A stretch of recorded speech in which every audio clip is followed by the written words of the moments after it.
We are live, and welcome to another episode of New York Giants Football Talk, the Christmas edition, Christmas week. Lots going on. You know, we had a little letdown last week. We're going to get into that, but hopefully tonight's a lot of Christmas cheer. And as always, I got Santa's helper with me, Paul Rosen, and then we have a special guest who I will introduce in a second. But Santa's helper, how you doing, Mr. Rosen? Good to have you back. Thank you, Kenny. Good to be back. Sorry I missed Wednesday's show, but glad to be here for New York Giants Football Talk. Good evening, everybody. And I would be remiss if I didn't say to everybody, Happy Festivus.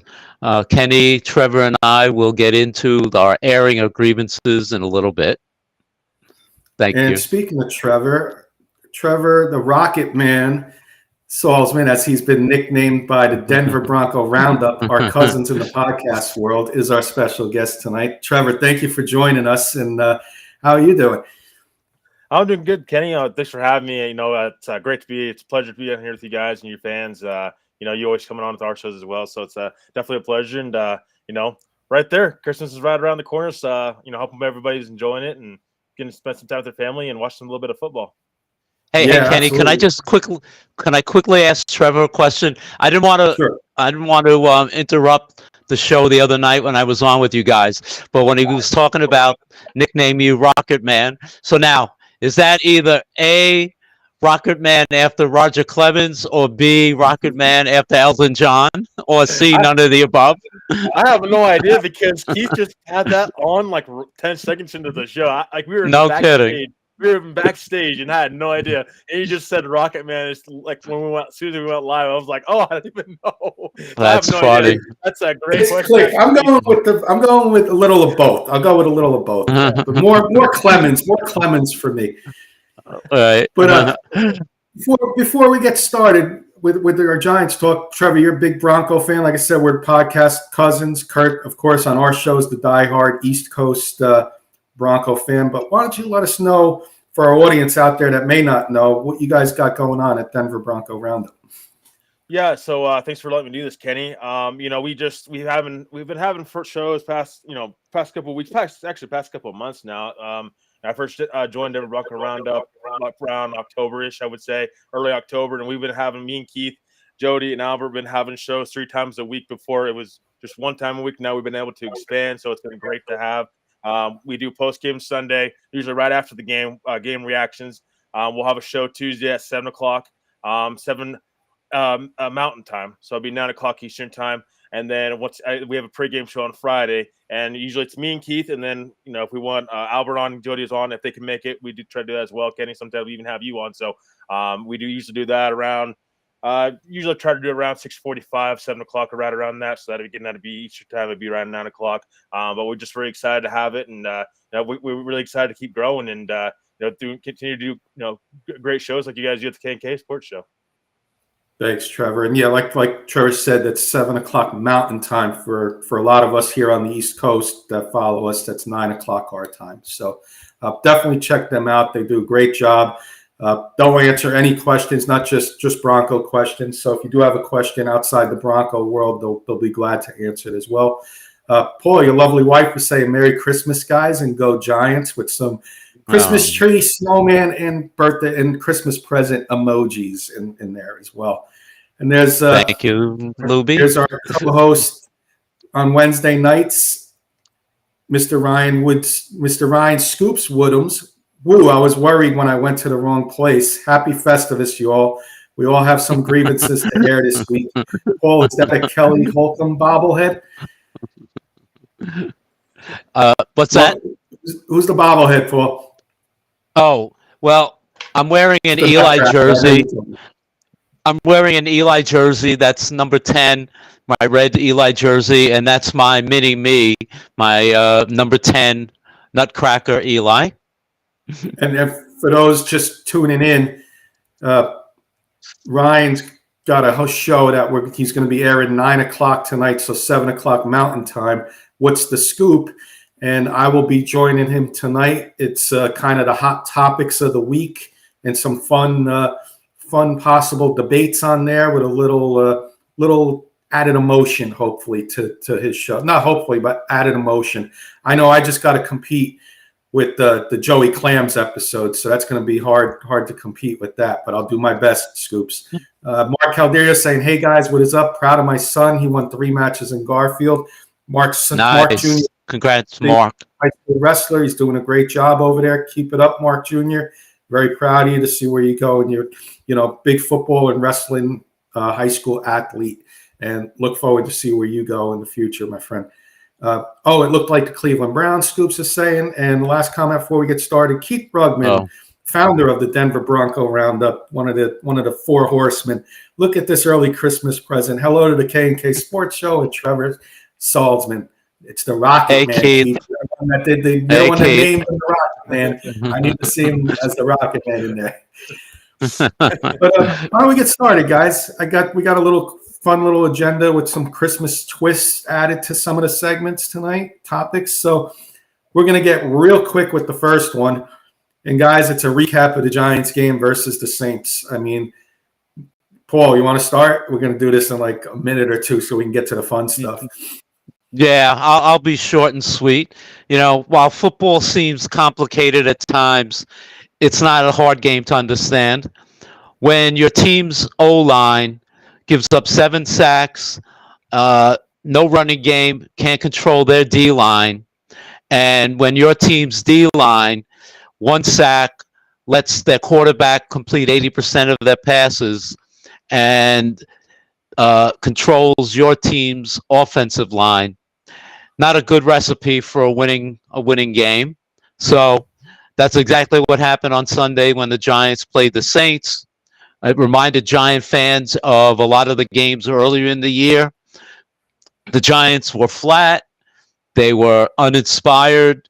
They were listless, unexciting, and ineffective. And nothing more to say or add. Trevor, you want to add anything? I know you may have not even watched any of the game. I know it wasn't very highly promoted and not in many markets. Yeah, I'm just going to say, Kenny, anytime your offensive line gives up 7 sacks, it's never going to be a good day. And your quarterback is your leading rushing guy for the day. So, knowing kind of some stuff we do with the Broncos, it's starts with your own line, and it looks like the Giants just kind of struggle with that all day. And you can't have your quarterback be your leading rusher and expect to get out of there with a win. So, it looks like Derek Carr finally put it together this game as well. So, it's just one of those tough games that you go through in the NFL, and hopefully the Giants can bounce back. But again, it starts the offensive line up front. And, I said to myself when I said this, we're going to do a recap. I'm going to do it in a minute or two, and we are. And I said, I got to find something positive out of this game. And it took me a while, but I did find one positive. And that was our Scottish Hammer, the punter. And that's pretty sad when your punter is your lone positive in this game. But you know why he was a positive, Trevor? Because our kicker got hurt during the game, Randy Bullock, and he came in and he had to kick a 40-yard field goal while the game was still in reach. And I was like, oh boy, this could get ugly. And he kicked that field goal with ease. So that was on one lone positive. I'm not getting into any of the negatives because I can go on for 3 hours, but one lone positive, Jamie Gilliam, and get him to the Pro Bowl. Guys, do the right thing. The guy's been kicking, in my opinion, the best punter in football this year by far. Catch up on some comments. Albert Trio, third part of the 4 horsemen. I could hear Albert doing the woo right now in the background. Kurt saying, what's up, boys? Kurt, Merry Christmas. Hey, Kurt. Good to see you, Kenny and Paul. Merry Christmas, Trevor, guys. Let's go, baby. Mark saying horrible loss for the Giants on Sunday. Here's a question from Keith. I'll start with Paul. What did the Giants learn from the loss from the Saints, Paul? What they learned was that you got to have a better defensive line play. You got to have a better offensive line play. They've got to open up holes on the offensive line for the running game, and they've got to be able to contain Alvin Kamara and get some pass rush on the quarterback. And if they don't do that, it's going to be the same situation in Philadelphia on Monday night, and hopefully that does not happen. Trevor, if you'd like to answer it, or you think what the Giants have to do to beat the Eagles, we could save that for later. I know it's up to you if you can answer it, if you Yeah. want to answer it. Yeah, no.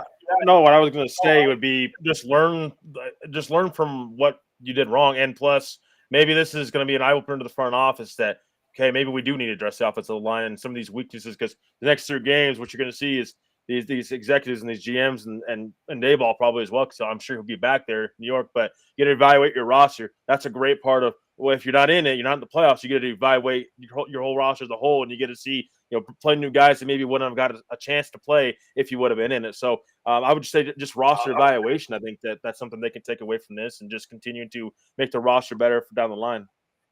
Yeah, you nailed it, Trevor. And I just think they got to find a way to get Saquon Barkley involved.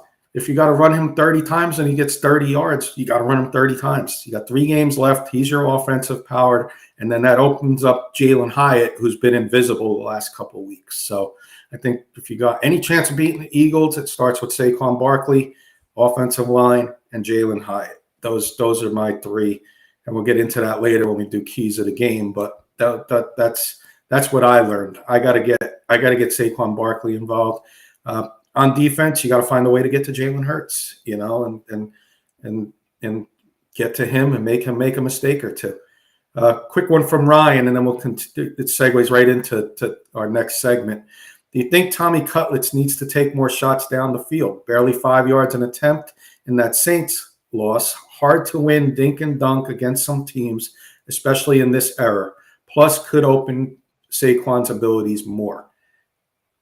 I'll go real problem quick. was, yeah, go ahead. There was Go the ahead, Kenny. offensive line, Ryan. What I was watching is they weren't giving him any time, and then on top of that, Saquon wasn't getting anywhere to run. The defense on the Saints played A+. If I could give them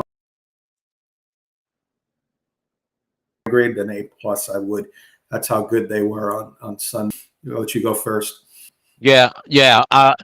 What if the Eagles are smart, and I'm sure Nick Sirianni is, he'll watch the film, and what the Giants didn't do is be able to control the stunts and the defensive line movement of the Saints defensive line. They were stunting almost every passing down when they were rushing DeVito, and the Giants offensive line just could not make adjustments and pick that up. And that was one of the reasons why he got sacked so many times. Yeah. And that's Trevor, you want to add anything? Yeah, I was gonna go off of that just a little bit. Again, that's why I say it starts with your offensive line. We've been going through that stuff with Russell Wilson. So it's just like at games. So I just think you got to protect your quarterback. You got to give him a chance. And it didn't seem like they gave him the Giants offensive line gave him Tommy Cutlets any chance, and Saquon either. Really, you have to win your battles up front, because if not, it's going to be a long day. And an update from Albert and Keith. Steelers are winning, and Keith said big. Steelers have shocked me today, and I've been telling you guys and Bronco fans, Paul, I've been telling, just let it play out. Win your 3 games. This is going to play out. Everybody's playing each other. They're going to beat each other up. Just win your 3 games. Teams that aren't in the playoff race, you got the advantage. Take care of business against 3 teams that are not in the playoff hunt, and let these other teams beat each other up. And Ryan saying, got it. The team that started undefeated now has to take a page out of Dennis Allen's playbook. Life came at us fast. He's talking about his Eagles, for those who don't know. All right, Paul, I'm going to pass it off to you for our first fun little segment we got. And there's a picture of Tommy DeVito on a can of tomato sauce. Why is that, Paul? Well, Mr. DeVito and his marketing team have decided they're going to cash in on Tommy's popularity and notoriety. So he has signed a new public relations firm up in order to publicize his brand, whatever Tommy DeVito's brand's going to be. So with that being said, Kenny and I, and now Trevor, we will come up with some fun ideas or products that we think Tommy Cutlets should be endorsing or doing in order to promote his brand. So, Kenny, why don't you start off and give us an idea of what you think Tommy Cutlets should be endorsing? Sure. Before I do that, though, Paul, Albert just asked a question. Are you feeling better, Paul? Yes, thank you, Albert. Much appreciated. Feeling 1,000 times better. Very, very, very glad that I'm back on with Kenny and with Trevor tonight, and feeling 1,000 times better. So thank you so much. Appreciate that. Yes, thank you, Albert, and of course, welcome back, Paul. We missed you on Wednesday, and great to have you back tonight. I'll start with one. Trevor, you're not from our end of the woods here in New Jersey, but we got a lot of Italian style delis. Well, I'm going to make it just a small serve, couple types of food. He's going to have his own franchise. It's going to be called Tommy D's, and it's going to be a cutlet shop. They're going to sell chicken cutlets. They're going to sell veal cutlets, and they're going to sell pork cutlets. And you're going to have any kind of style. There'll be like 10 different styles of cutlets in each one. It'll be from chicken parm to chicken marsala type cutlet sandwiches, and whatever Tommy D wants to put on there as a cutlet style. So only cutlets will be sold in this store. Cutlet sandwiches, Tommy D's cutlets would be my first. Very nice. Trevor, do you want to come up with something if you can? Yeah, I was gonna say Tommy DeVito's agent. How he had the whole suit going on. I think he needs to do some sort of endorsement with that. Kind of get the Tommy D suit going or something like that. I think that'd be perfect. Because you don't see agents rolling around like that anymore, and it represents, I think, New York a lot, and so I think maybe something I think would be pretty cool. Especially with that fedora hat also. Yeah. Let me give you a key first one. Tommy D to play a penguin in the next Batman movie. LOL. Okay, that's cool. Thanks, Keith. Let me give you my first one. And he trademarked Tommy Cutlets, and he also trademarked the passing paisano. I don't know if you heard that. I did. Okay.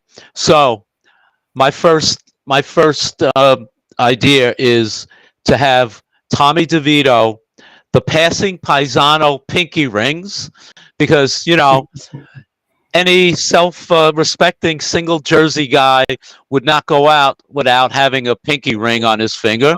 So that would be my first idea, of having the passing paisano pinky ring.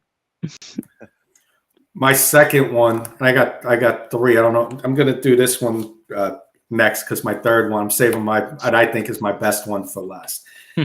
We all know he does this, right? When he scored, the Italian, they do. So just simple keychain Christmas ornaments with the giant symbol on there with the hand going up. So that's a simple one for me for my second one. I don't know if Trevor's got any more, if he wants to keep adding, but I got one more that I'm going to save. All right. Trevor, you have another one? Ooh. I don't know. I haven't really been paying attention too much. Yeah, no, this is on the spot for you. We had all week to think about ours.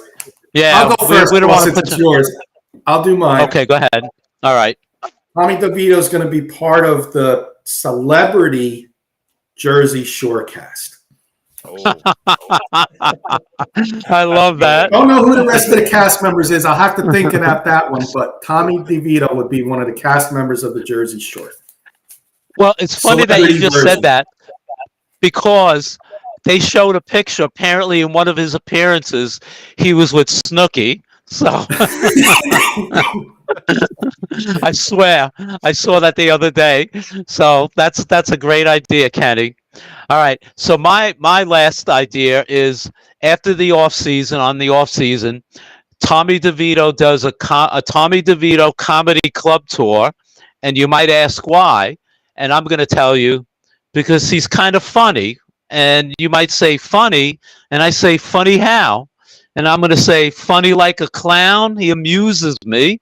So that would be my other idea. From what was that? From Goodfellas? From Goodfellas, yeah. Tommy DeVito. Yeah. No, Tommy DeVito, Goodfellas. Joe Pesci. Let's go. All right, that was great. That was good. That was very good. Give him an extension. Going to make him an offer he can't refuse from Scoops. And Paul, okay. You got Scoops laughing from that one. All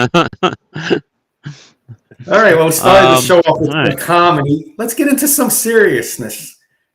Great comedy spot there with the Tommy DeVito talk. It's always fun to get a laugh when your team's not doing good. But back into some serious thoughts here. Saquon Barkley, Paul, you want to bring up this one? This was another one of your ideas tonight. Yeah. So here we are coming down the home stretch of the season.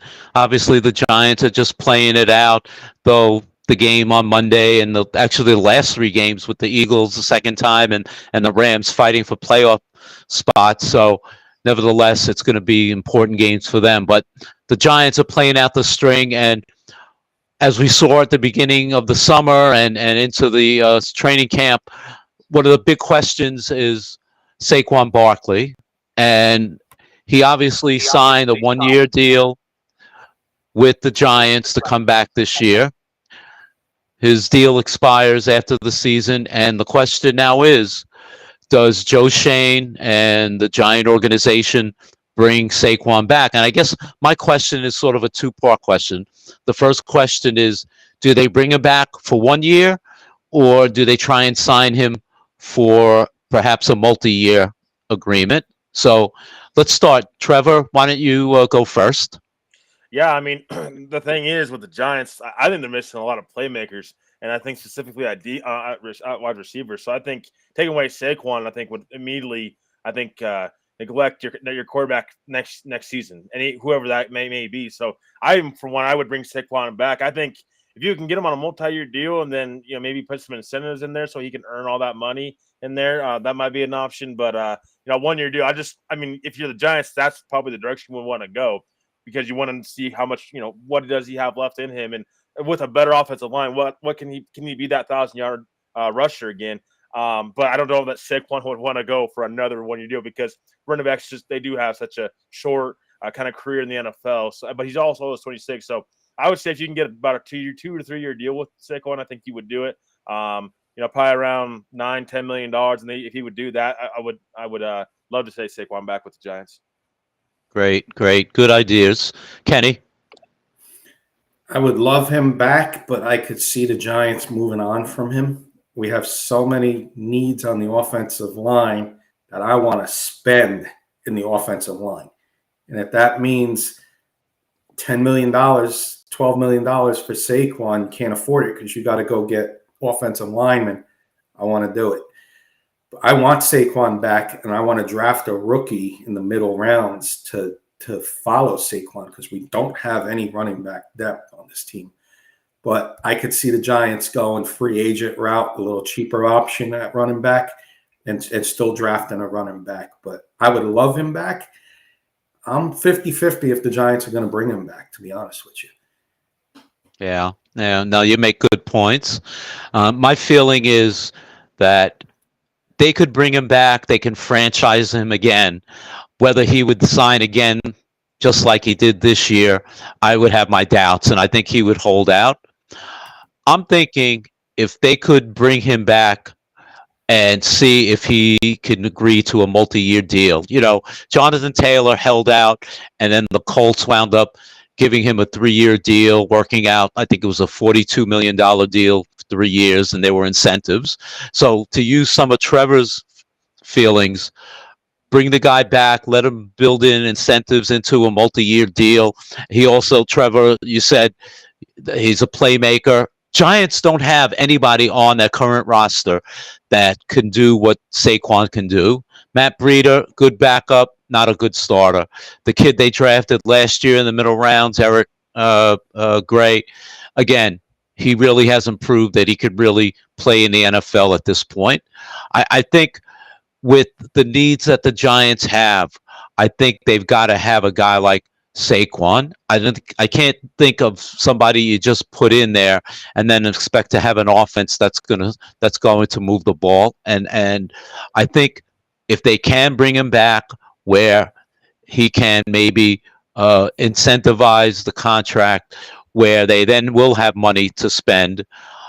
If both sides agree, I think he wants to stay a Giant. I mean, quite honestly, he's constantly said he wants to finish up as a Giant. So hopefully Shane and Saquon's agents sits down and comes up with something that all sides can agree to. Yeah, I agree, Paul.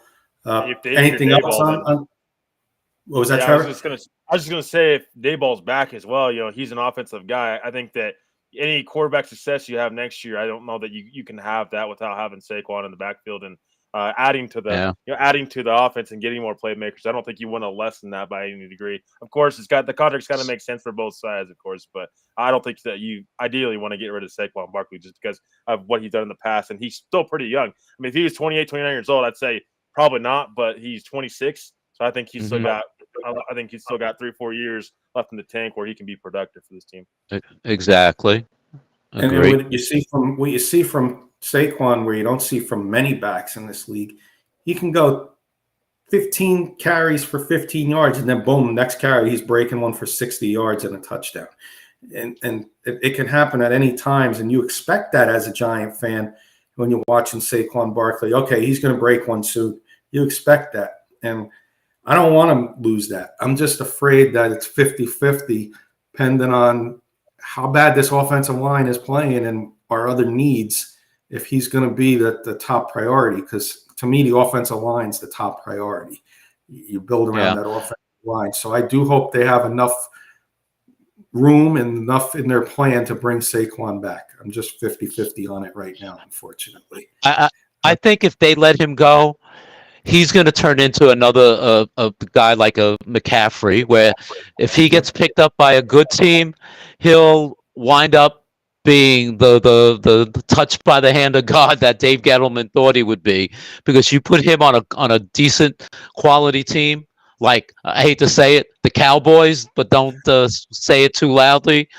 What would he do on a team like the Cowboys? Yeah. Absolutely. Yeah, I would love him on my Broncos. He can come to Denver if he wants to. Oh yeah, yeah. I'll trade all 3 of my running backs for Saquon. Just saying. Exactly. You got another player you want to talk about, Paul? I'll put him up on the screen for you. Yeah. So as Giant fans, we have seen Sterling Shepard play. He sort of overlapped the Eli era, and now he's played over the last 7-8 years as a Giant. The first 4 or 5 years he was very productive, consistent, productive, never a superstar receiver like some of the other receivers in the NFL, but just a guy that always worked hard, always was there until he started getting some injuries toward the latter part of his career. He was always reliable. He was one of Eli's last reliable receivers in Eli's last couple of seasons as a Giant quarterback. And we just wanted to mention him because these might be coming down to the last 3 years as a New York Giant. And I've read some things about Sterling that he might not want to continue playing. He's lived, he said, in 2 places, Oklahoma and New Jersey, and apparently he's staying in New Jersey. And the other great quality about Sterling last year, after he got injured, was he was such a mentor to some of the young receivers, the Wan'Dale Robinsons, the Isaiah Hodgkins, this year, Jalen Hyatt. So from the perspective of being, that coach on the field, he's really helped these young kids learn how to play the position in the NFL. Career-wise, he's, I think, the 7th most receiving yards as a Giant. 7 most receptions as a Giant. Unfortunately, he has suffered injuries the last 3 years, and I think he understands that the Giants have to go to a younger receiving core. But just wanted to do a shout out today to acknowledge what a great pro and just an all-round good guy that the Giants have had the ability to have on their team. And it'll be a shame that he's not going to be on the team any longer, but perhaps they'll do something like what they did with Jesse Armstead and make him some type of quasi wide receiver coach or some type of coach that will help the young receivers in the organization. Yeah, Scoops is going back to Saquon. He's saying, forget that business. You let go of Saquon only for him to go to the worst rival. I hope DeVito puts the Malakio on Joe Shane. Maloikio. Maloik. Yeah. I'll go real quick on Sterling Shepard because you nailed it, Paul. Great locker room guy. I don't think he's done, though. Yes, he's done in New York, but I know a team that can use some, veteran presence in the wide receiver locker room, and that's Trevor's Broncos. I think this guy would fit in perfect there and mentor some of the young kids that you bring in and be a veteran presence in the slot and be a possession receiver that you guys, I think, are lacking. So that's what I do think he's got a future still, a couple of years left. He's had some injury history with the Giants, some bad luck with the Giants. But like Paul said, a great hard worker, great guy in the locker room. Somebody I think a team like Trevor's Broncos would welcome in 2024. What are your thoughts, Trevor? Yeah, I mean, if Sean Payton could ever get our receivers more involved, we have one guy that seems like he's getting more involved just throughout the season. That's Cortland Sutton. Still having our problem with Jerry Jeudy and Marvin Mims. Yeah, I mean, again, Sterling Shepard. He's, I think from everything that I've seen to him throughout his career, I think he's a great player. I think he's a great, mentor for those receivers. I think the Giants certainly need to get younger. I think the Broncos. I think the backlash from the Broncos would be they're getting older. He'd be a great mentor, but I think that they'd probably want to go a little bit younger, just knowing kind of how the Broncos are and Sean Payton. I think that that's a wide receiver room that you don't want to get too old because Jerry Jeudy's getting older and Cortland Sutton's getting up there as well. So I think, but I agree with you though, Kenny, and I think that Sterling Shepard could get on with another team. I don't know who that team may be, but why not take a chance on him? He's not going to be too expensive, so. I don't think he's done playing either. I think he deserves another shot to go win a Super Bowl somewhere, and I think all Giants fans would agree to that. So it would be interesting to see what Sterling Shepard does in his career, and I'm just wishing the best. And I think the Giants, they are missing that playmaking, those playmakers on the outside. So I think it'd be really important, I think, for them to acknowledge that into the offseason and in the draft in particular, because I think there's some great receivers in the draft for them to go after as well. They can be that next playmaker next to Saquon. But just best wishes to Sterling Shepard. It was a heck of a run there with the Giants, and hopefully he can stay healthy and go to another team and help him win the Super Bowl. Absolutely. Good points there about the Broncos too. I didn't think of that. Like, you guys are older.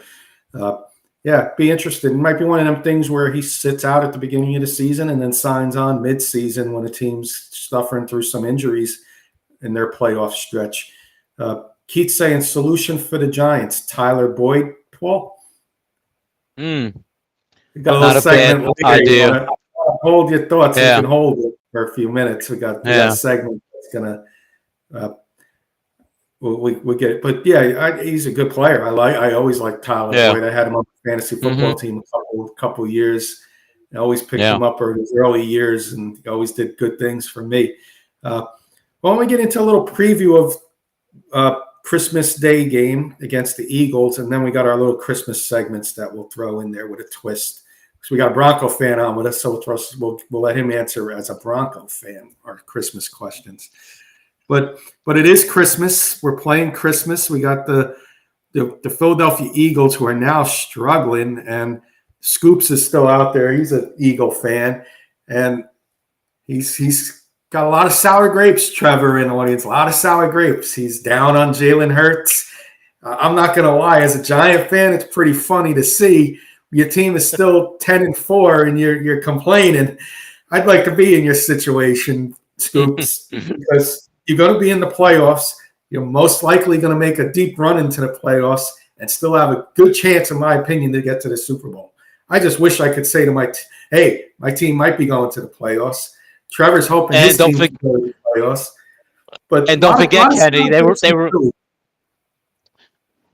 I was going to say, don't forget they were in the Super Bowl last year. Yeah.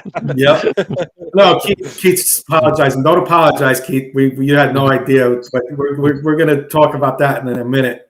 Our record doesn't bother me. It's the dumb ways we lost. See, there's a sour grapes. Dumb ways we lost. You're 10-4. There's no dumb ways of losing when you're 10-4. Look at some of our losses. Look at some of the Broncos' losses. Those are dumb losses. Yeah, exactly. Come on, Scoops. You get me fired up for your show. What's coming on later?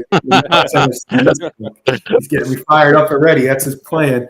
Love you, Scoops. Kenny's airing his grievances already. Yeah. Little preview on the game, fellas. Again, we're playing on Christmas Day. Eagles are struggling. We're going into Philly. It's going to be a hostile environment, rival game, Christmas Day. Fans may be booing Santa again, throwing, who knows? We'll see what happens. But I'm expecting, hopefully, a competitive game. And, like you said earlier, I want to see Saquon do well. I want to see Tommy DeVito do well these last 3 games to see what I got going next year.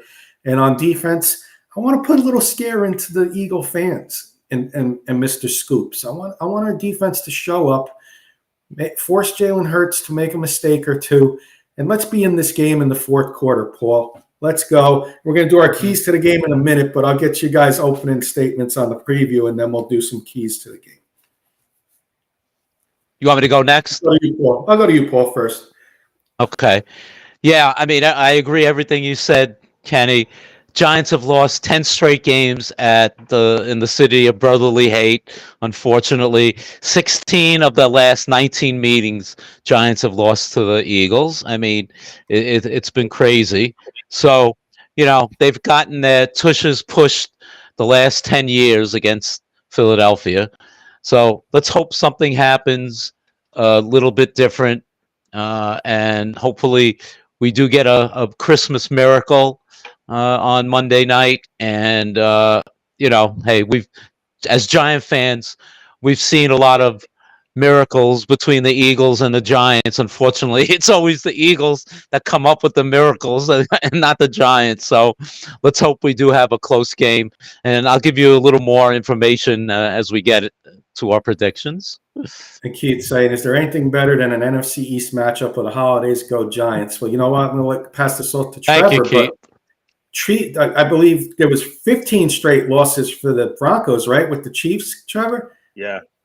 And what happened? The Broncos beat the Chiefs. So never say never. But I'm going to pass it off to Trevor for his thoughts on the Giant game, and then we'll do some keys to the game. Yeah, what better time for the Giants to play the Eagles than right now? I mean, kick them while they're done, right? I mean, 3 games in a row that they lost, and their offense just, 3 games straight under 20 points. So, I think if you're a Giants fan, you just want to see them. I think if you get a chance to compete with a possible Super Bowl contender going into this season, I think that's a little bit of a moral victory. I know, you can say that doesn't count really. I mean, yeah, but going forward, because you still play them one more time, I think it does count for something. Because you definitely want to end that streak, and maybe it's the end of the year. Maybe you kind of get that bad one out of the way, and then maybe they rest some of their stars at the end of the year and. For the last game, and maybe you do break that streak, because you don't want that hanging over your heads, anymore. Yeah. Keith saying the Steelers got a Festivus miracle, Paul, and Scoops is saying, "There's Keith. You ending that with Go Eagles would have been better." LOL. It's a Giants show, Scoops. It's a Giants show. Remember that. Cry, Eagles, cry. And I'll do one key of the game on offense, and I'll do one on defense. Then I'll go to Trevor and Paul. My key on the offense is the guy right on the screen for us, Saquon Barkley. If we're going to be successful in this game, he needs to be the leader of this team with Daniel Jones out. He needs to put the team on his back. He needs to rush for over 100 yards. He needs to have 2 touchdowns, maybe 50 or more yards receiving for us to have a shot in this game. It's very, very simple for me, the offensive game plan in this game. On defense, we got to stop the guy on the screen there, and that's going to be, getting pressure with our edge rushers. Ojari's been playing well, and Kayvon Thibodeau on the other end, and maybe getting an interception or 2 from Jalen. Our secondary, Banks, has been playing rookie of the year type ball, and go from there.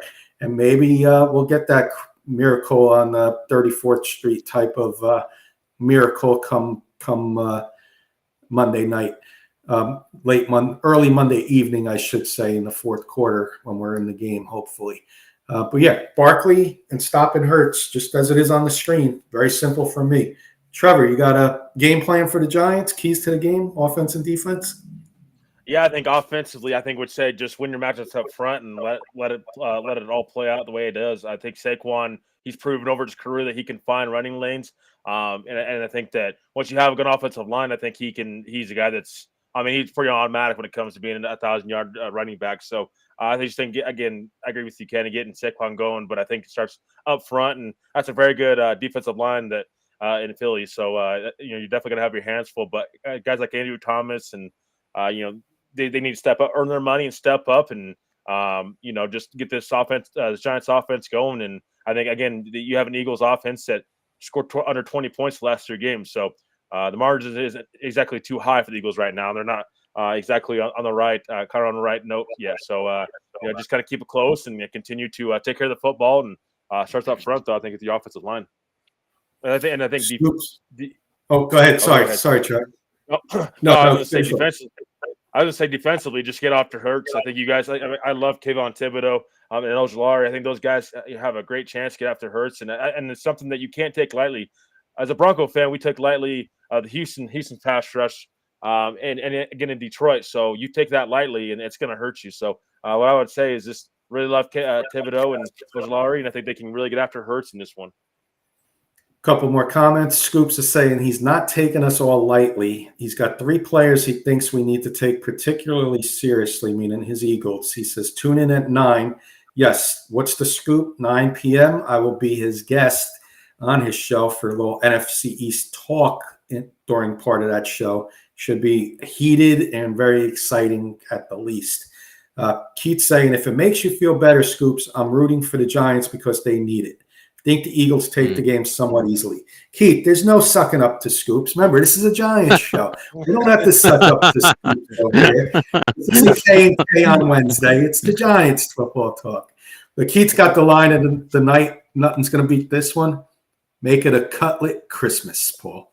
I like it. Nice. Number 3, Giants, the Eagles need to take seriously. My bad. Okay, Scoops just correcting himself there. Cutlet Christmas. I like that. I'm going to leave that up for a little bit. Paul, give us your keys to the game, and then we'll get into our little Christmas fun little topics that we got. Yeah, I mean, I echo what you guys have said. Listen, we talked about it earlier. The offensive line has got to be able to control the Eagles' defensive line. I mean, Hassan Reddick and Jalen Carter and Brandon Graham and Fletcher Cox. I mean, we've seen these names for years now, unfortunately. But the Giants, to try and win this game, like you said, Kenny, get the ball to Saquon. Like you said, Trevor, the offensive line has got to be able to open up some holes and also give Tommy Cutlets an opportunity to pass the ball, especially going downfield. I think the secondary for the Eagles, as we've seen recently, they've been kind of been able to be burned. But the whole key is giving them time to throw the ball downfield. And if they don't, then it's going to be a difficult game. If they give them an opportunity to pass the ball downfield, hey, Giants could stay in it. Yep. On defense, again, the key is Hurts. You can control Hurts. Maybe he can throw the ball and make some mistakes, interceptions. I think he's had a lot of fumbles also. They can put some pressure on him with Kayvon and Ojulari. I read that Dexter Lawrence may or may not play. He's questionable with that hamstring issue. So without him pushing in the middle, that'll be more. The onus will be more on Ojulari and Kayvon to step up. So we'll see what happens. Yep. Couple more from Keith. What the scoops is going on around here? Replying to himself, he's saying in my best Lombard voice. Funny, Keith. I love it. All right, we'll do predictions at the very end, guys. But we got a couple. Okay. It's Christmas week. It's fun. It's Christmas week. We went on late, so we got roughly 15 to 20 minutes, guys. We got a couple Christmas topics. Trevor's going to play along as a Bronco fan, and Keith, you could answer as Broncos as well. Scoops, you can answer as Eagles. So this is good. We got some fans out, different fans out there. This is going to be fun. Naughty and nice list. So naughty means this player gets coal. Nice means they get presents. So Paul and I are Giant fans, so we'll do ours real quick. Maybe we'll go back and forth. Name. We could do 5. You guys can do 3 or 5. Trevor, as many as you want to name for your team. I'll start, Paul, and just give you a quick rundown why he's on that list. I'll start with Evan Neal. Evan Neal has been a complete bust at right tackle this year. He hasn't seen the field in how many weeks now? 5 weeks? Oh, yeah, and he's out again on Monday. He's getting blown off the ball all year long. Micah Parsons, any edge rusher has been getting. He got Daniel Jones hurt. It's been a nightmare. He's on top of my naughty list, easily getting coal, and he better get on the nice list next year or he's out. Goodbye. That's my first one. Paul, why don't you give us a naughty? All right. I didn't just stop at Evan Neal. I went to the I whole got more. offensive I don't line. want to take them all from you. I got more. I'm sorry. I said I got more. I just didn't want to. I wanted to give you an opportunity to Oh, name okay. some.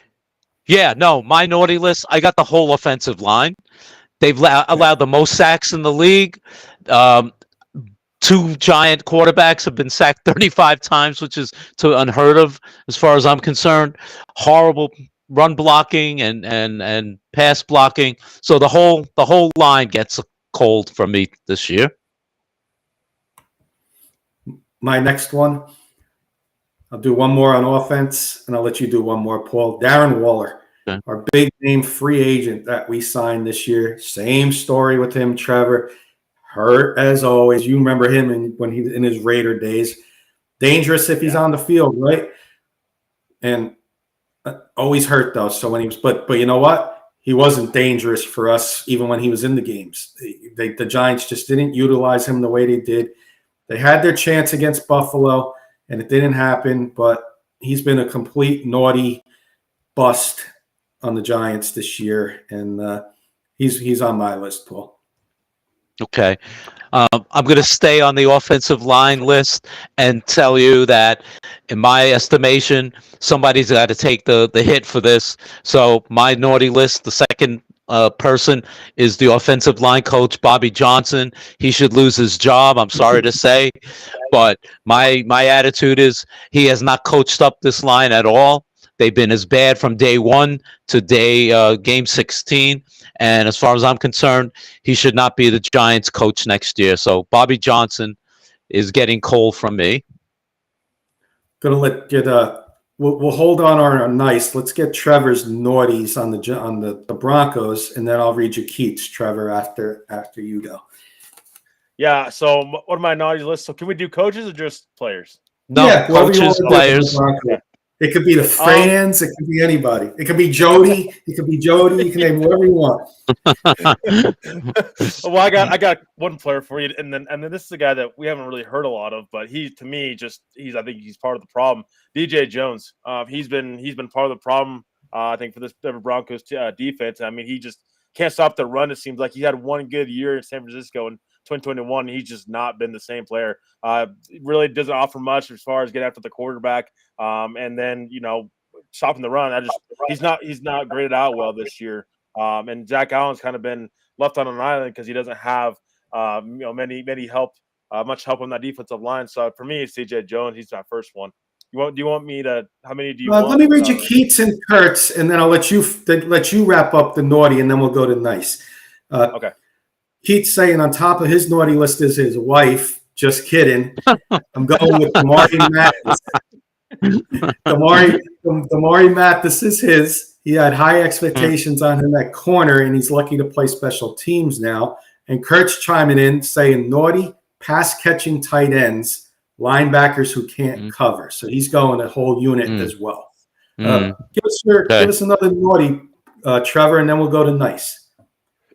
Yeah, so I'm going to go with Sean Payton. To me, he's a guy that, again, I don't think he's getting held accountable near as much, I think, as he should. I mean, I know it's his first year in Denver, but again, this offense has not looked good, and they've not been consistent enough to. And that's going to have to change. You go into the playoffs, it's going to have to change. So for me, it's Sean Payton. He's got something to prove.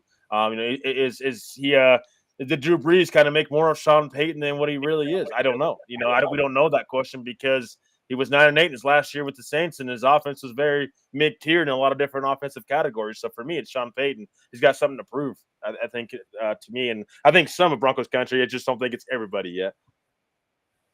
Keith's second is McGlinchey. He's with me on this one. I said that on your show in your comments. I was not high on McGlinchey and Powers. Scoops is giving us his. Don't know if I agree with him. Again, he's an Eagle fan. Little sour grapes. Naughty list, Jalen Hurts. Way too inconsistent after getting the bag. James Bradbury is his other one. I think never stopped collecting his checks from Merritt and Tisch.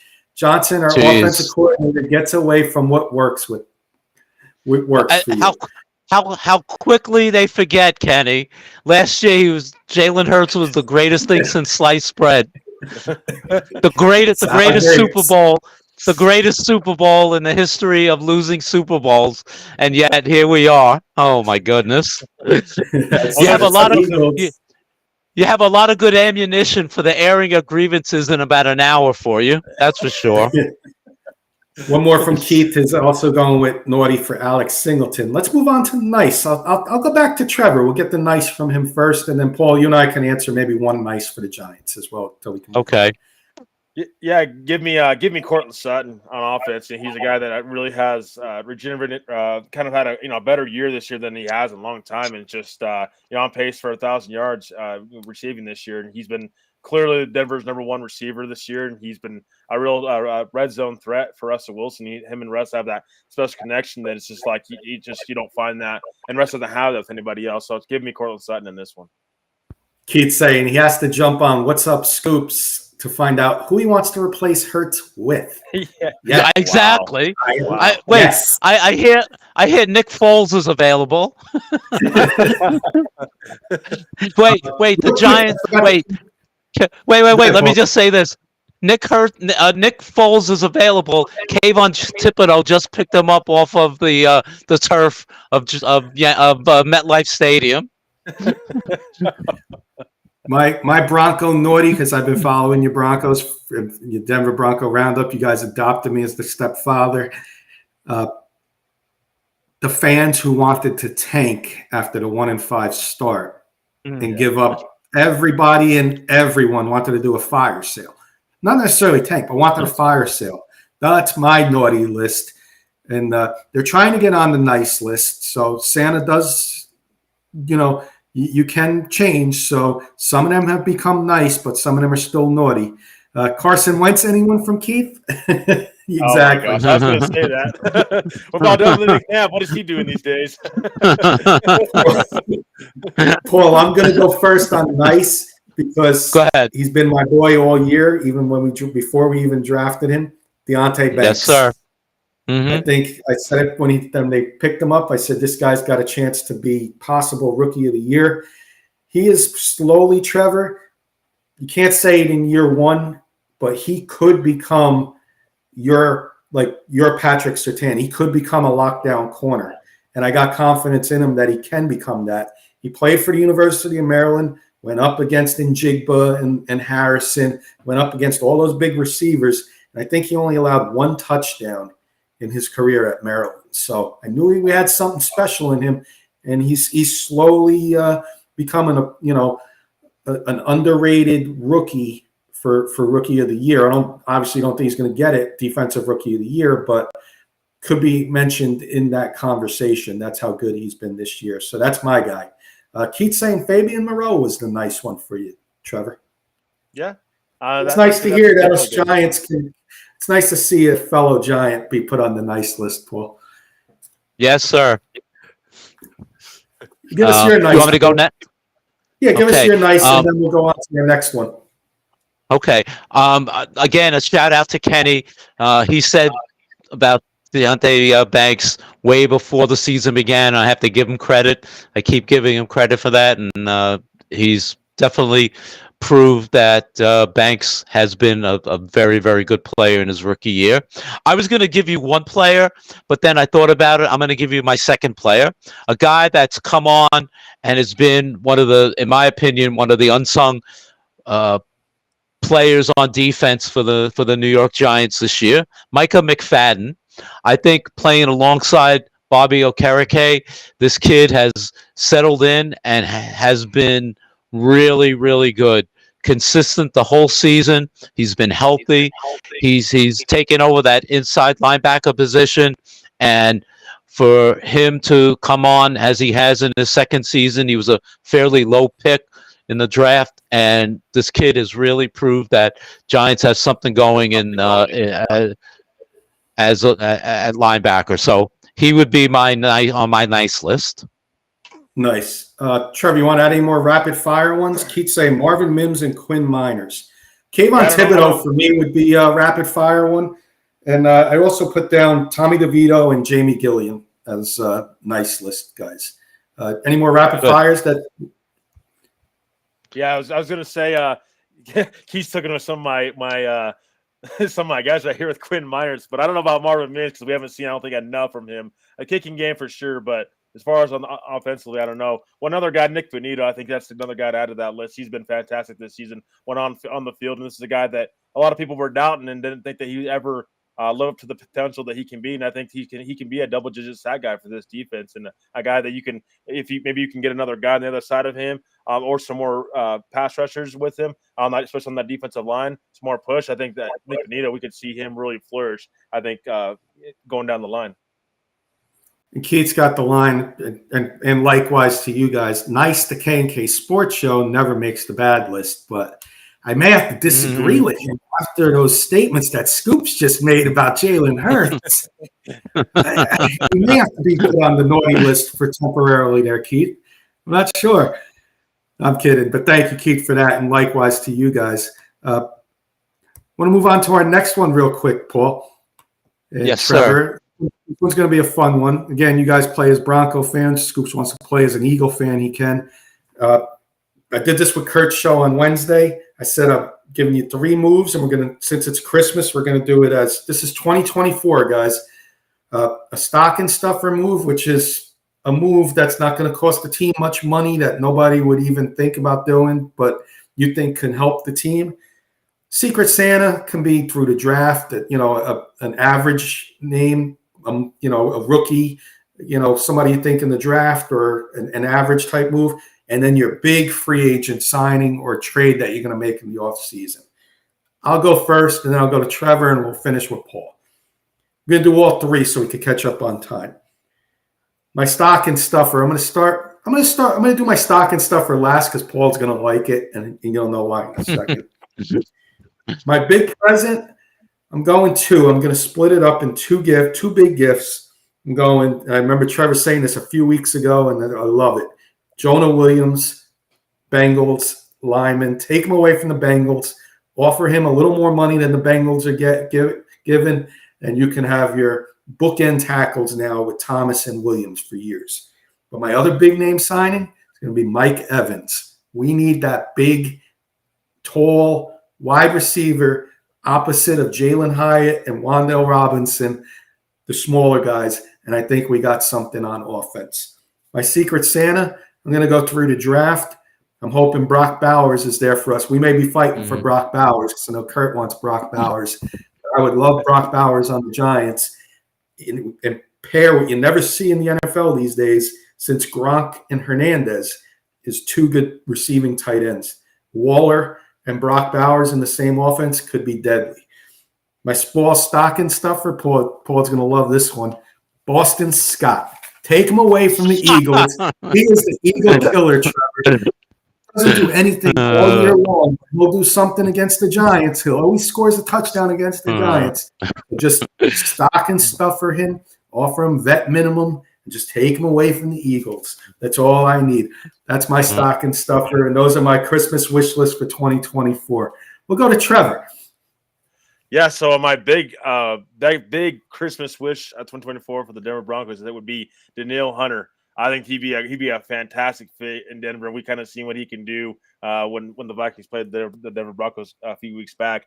But he'd be great next to Nick Bonito. And I think he's a difference maker and a guy we haven't had in Denver for a while. And I think, with his age, he's not 34, 35 years old. He's 30, 31. So this is a guy that can I think has some more years underneath him that he can really be that double-digit sack guy if healthy. No doubt about it. You can pencil him in there, and I think he'd be a heck of a fit. Kind of, I don't know how active my Denver Broncos will be on the open market this year. I would say in the draft, I would say as far as my other kind of my stocking stuffer, I would say the mid-tier guy would be for me. I think would be Latu. I want to go Leo Latu. That's however you say it. He would be another guy. I want to add to the defensive line. Move him to defensive line, keep him healthy, and then you have that pairing of Danielle Hunter, Leo Latu, and that would be huge. I think for this defense, you get a chance to put pressure on quarterbacks, and we have Mahomes to deal with and Herbert to deal with for years. So we're going to have to in our division. So we're going to have to put some pressure on those guys. And a mid-tier signing, or our stocking stuffer for me would be, I just think. However, if you can find one of those receivers, I think in the middle part of the draft, I don't have necessarily a guy in particular, but I would just say just that second guy that you can find next to Cortland Sutton. Because there's so many of those names out there, and it's just like with Denver and their cap situation, we're over the cap anyway. So I don't know how active we're going to be in free agency. Again, that will probably change with some contracts being reconstructed and stuff like that. But I think that we could find that through the draft again. We found a gem at what it seems like in Marvin Mims. So I would just say if we can find that second guy in the draft, maybe we trade up in the second round again to find that the next number 2 guy. Next to Cortland Sutton, because I don't think that's going to be Jerry Jeudy in particular. Nice. I like all those possible moves there for the 2024 Broncos. Scoops is restructuring Hassan Reddick's contract. He's great, just way too much way too much money to a linebacker. He's bringing back Jason Kelce or hire him as a coach if he retires. And he's saying keep pilfering the estate of the fallen Titans and bring over Derrick Henry. To me, that's 3 big moves. I don't know where to stop stuff in there, but we'll let it go. We'll let it go. And Paul, give us yours real quick. Yeah, Howie Roseman doesn't scrimp on stocking stuffers, unfortunately. My stocking stuffer, I have a theme going through the whole show about O-line. I want to bring in the best O-line coaches they can possibly bring in and just teach these guys how to play offensive line in the NFL. So that's my stocking stuffer. Kenny, we're both thinking alike. That's not the first time that's happened. My secret Santa, I wrote down Brock Bowers. Joe Shane has said they usually take the best player available. Well, where they're going to pick 5th, 6th, 7th, Brock Bowers might be available, and that would be the guy that I would bring in. But I also would add at the beginning of the second round, where they will still be picking, perhaps a quarterback like J.J. McCarthy, a Bo Nix, even maybe Michael, our guy, Kenny, Michael Penix Jr. might fall down to the early second round, and I would hope that they would pick one of those to not have to worry about a big deal in the first round with the quarterback. And my big present, I don't have specific names, but I would bring in 2 big offensive linemen, sign them as free agents. I know you've been always saying that. I'd rather sign them as free agents than take them through the draft, and I agree with you. Bring in 2 big free agents, team them up with Andrew Thomas, the kid in center, John Michael Schmitz, and Justin Pugh if they can re-sign him, and or Evan Neal. Let's see what he can do. And I agree, if he does not respond by next year, then he's out. But that would be my 3 presents. Nice. Trevor, Keith, see if you like these. Tyron Smith, Tyler Boyd, Dalton Schultz are his 3. Ooh, I like all 3 of those names. I just don't know that Tyron Smith's ever going to become available. So I like those names because he's under contract. So I doubt Dallas gets away from him. But another name, Hunter Henry, the guy that's out this week that I really like for my Denver Broncos. Pass catching vertical threat tight end that I think we really need in this offense. I think he'd really flourish in this offense as he's done in years past. Nice. With, other guys. And Paul nailed the comment of the night, saying, "Great, we always think alike." Well, Trevor, you and I are thinking alike because that was the name I used on Kurt's show when I went on his show as the Secret Santa. Hunter Henry was my mid-range. Yeah. Well, no, he's my stocking stuffer. I said, "Here's your stocking Yeah. stuffer." Hunter Henry, a tight end, would fit in this offense, and I do like what he's doing over there. And he's still got something in the tank, so I think he would fit in the Denver system. All right, guys, I think we're coming near the end of the show. Let's get a prediction in, and then we're going to end with. I know Paul's got a song parody, and then Paul, since we didn't do it on Wednesday, do you got your Christmas poem? I do. I can do it if you want me to do it. Yeah. Do it Let tonight. me We'll do it again on Wednesday's Okay. show. But you can do it Sounds tonight. good. Yeah. But, Okay. Give me 2 seconds.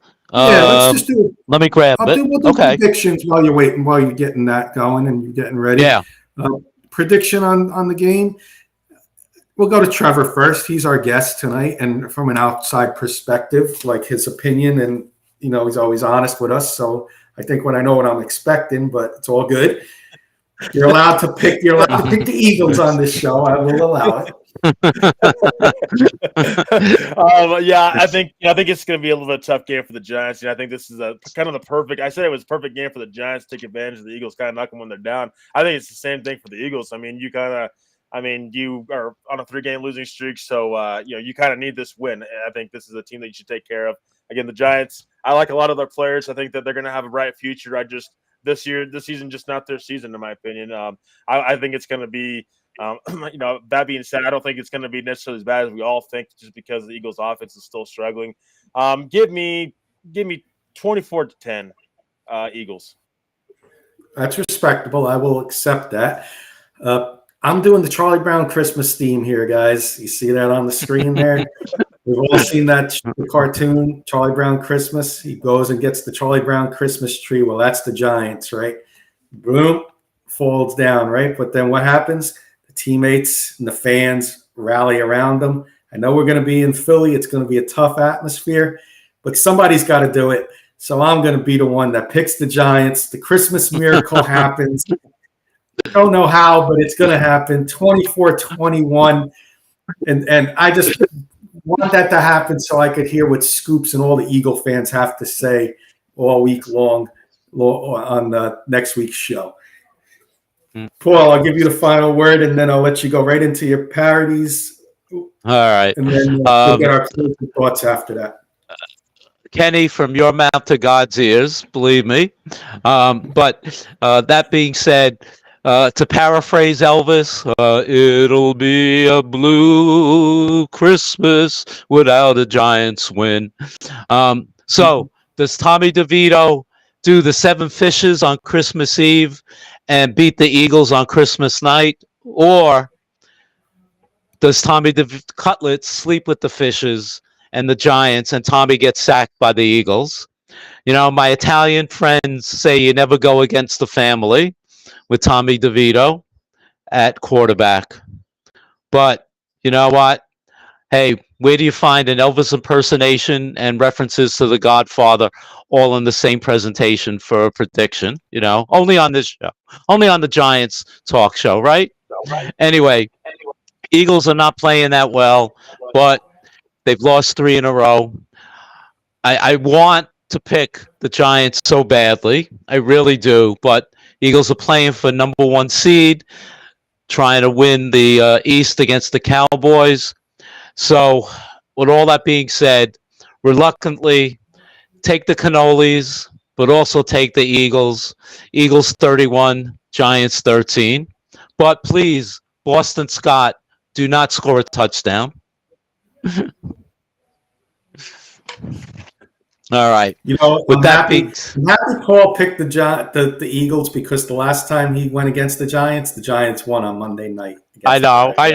You're right. You're right. All right. Good job. All right. Thank you. All right. Anyway, so let's do some festive type of songs. And these are my song parodies. And then I'll do the poem. I'm glad you reminded me, Kenny.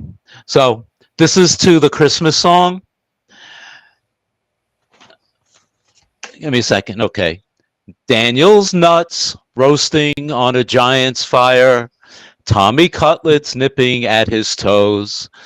Giants offense in a muck and mire.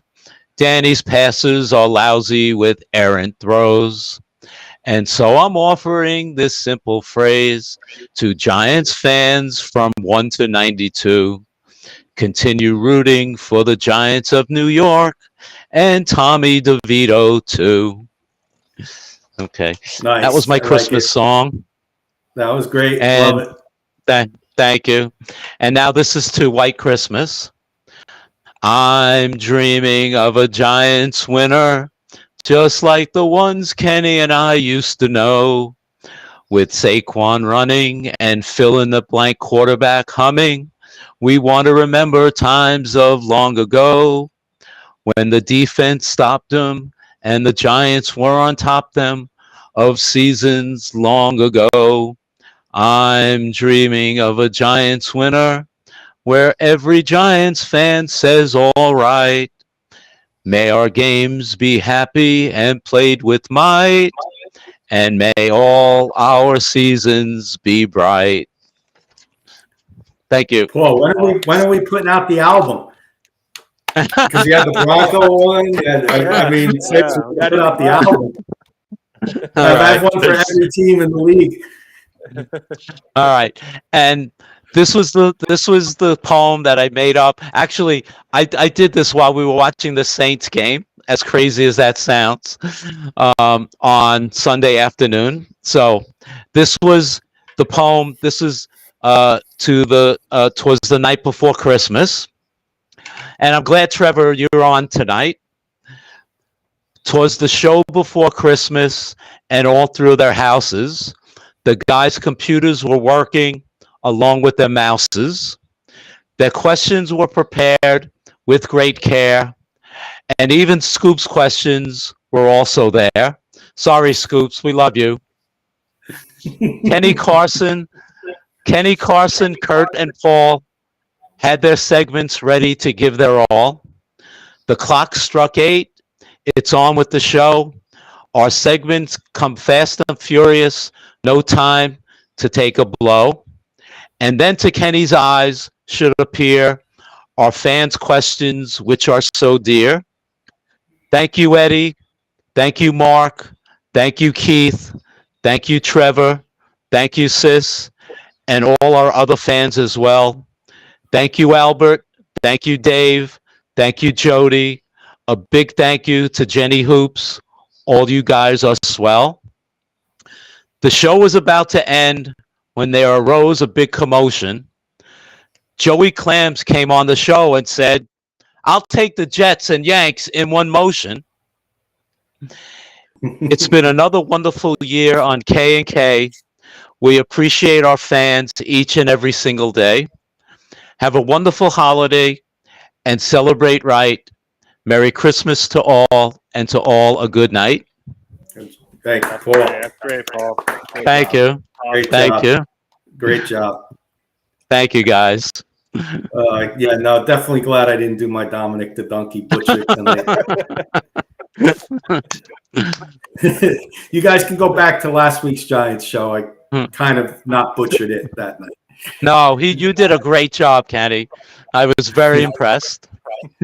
Thanks, Paul. Why don't we get final thoughts in, guys? We're a little over, but it is Christmas. Who cares? You know, there's no. We make the rules on Christmas. There's no rules. So, final thoughts. Our special guest, Trevor. Thank you for joining us tonight. Always a pleasure to have you guys on with us, and not just from an outside perspective, but just to have you on. You quickly become one of our very close friends in the podcast world, and we love you guys all at the Denver Bronco Roundup. But give us your final thoughts, and then quickly again, let us know when we can find you on Denver Bronco Roundup and what you guys got going on over there. Yeah, so you can find me on Denver Bronco Roundup on tomorrow night, actually. So we're doing our post-game show. Me and Keith for sure. I think Kenny as well. Hopefully, have you on. And then we'll see what Jody and Albert got going. I think Albert's going to be busy, so we're definitely going to have a show tomorrow night, recapping the Broncos game. Right after the game reaction. That's gonna be a blast. Come join us. If you celebrate Christmas on Christmas Day, it'd be great to see you guys in the chat. Big thank you to Kenny and Paul for having me again on such short notice. It's great being here with you guys. You guys are legends in my book. And just go Giants. And I hope you guys get that win as well, because I hope both our teams get that win as well, because it's going to be even better Christmas seeing our teams win. But just getting a chance to be with you guys. You guys are absolutely great and awesome. And thank you once again for letting me kind of plug in our shows. And just you guys got great fans as well. So thank you guys. Thank you, Paul, Kenny, and Kurt, and everybody at the K&K Sports Show. You guys are awesome. Thank you. Thank you so much, Trevor. And likewise, we love you guys. Cousins in the podcast world, we call each other, but I truly consider us more than cousins. We are definitely, very close relatives in the podcast family. Luby, Paul, your wife was clapping too, and she's saying for great shows whole year round. And Kurt, Merry Christmas, I love again, boys. Final thought: playoff game number 1 tomorrow night. Get it done. I will be rocking my blue Russ. Let's go. Thank you, Kurt. And Paul, why don't you give us the final words of the show? Trevor, it's been a pleasure. You're always welcome. All of the Bronco Roundup guys, always welcome to join us, both on K&K and on our Giant show. It was a blast having you. We appreciate the time that you took out for us. Thank you to all our fans. Thank you for everyone's comments. We really, really appreciate it. Merry Christmas to everybody. Have a wonderful, safe holiday, and we'll look forward to seeing you guys on Wednesday night. Merry Christmas, everybody.